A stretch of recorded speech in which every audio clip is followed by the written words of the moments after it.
Karibu kwenye habari za ulimwengu. Ninayekuletea habari hizi ni mimi Isaac Samuel. Rais wa Marekani Donald Trump ametoa onyo kali kwa taifa la Iran, akisema kuwa endapo Tehran haitaacha mpango wake wa nyuklia na kukubaliana na masharti mapya ya Marekani, basi shambulio lijalo litakuwa baya zaidi kuliko mashambulio yote yaliyowahi kutokea hapo awali. Kauli ambayo imeongeza hofu ya kuzuka kwa mgogoro mkubwa wa kijeshi katika Mashariki ya Kati. Kauli hiyo imetolewa katika kipindi ambacho Marekani imeongeza kwa kiasi kikubwa uwepo wake wa kijeshi katika eneo la Ghuba ya Uajemi, hatua inayotafsiriwa na wachambuzi wa masuala ya usalama kama ishara ya kujiandaa kwa hali yoyote itakayojitokeza endapo mvutano kati ya Washington na Tehran utaendelea kuongezeka. Kwa mujibu wa maelezo ya ikulu ya Marekani, hatua za kijeshi zinazochukuliwa kwa sasa zinalenga kulinda maslahi ya Marekani, usalama wa wanajeshi wake pamoja na washiriki wake katika eneo hilo, huku Rais Trump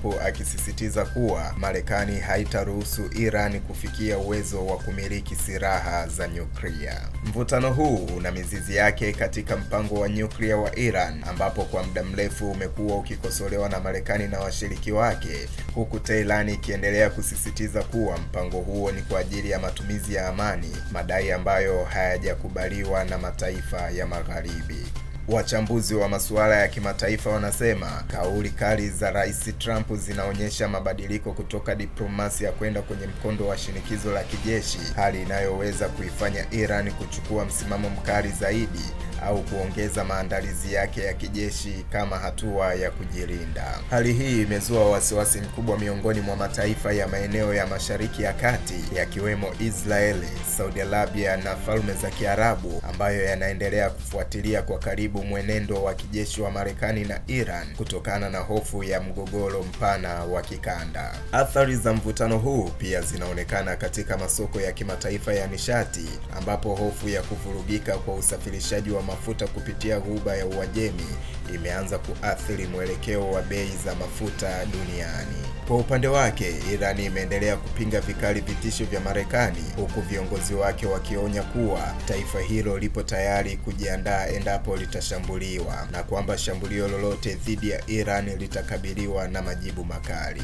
Kwa sasa hakuna dalili za wazi za kurejea kwa mazungumzo ya kidiplomasia kati ya pande hizo mbili, hali inayozidi kuongeza hofu ya kutokea kwa makabiliano ya moja kwa moja au kupitia washirika wa kijeshi katika eneo hilo. Hofu kubwa kwa jumuiya ya kimataifa ni iwapo kauli hizi za vitisho zitabaki kuwa maneno au kama zitaibua mzozo wa kijeshi ambao unaweza kuwa na athari kubwa kwa usalama wa dunia kwa ujumla. Mimi ni Isaac Samuel na hii ni Vision TV.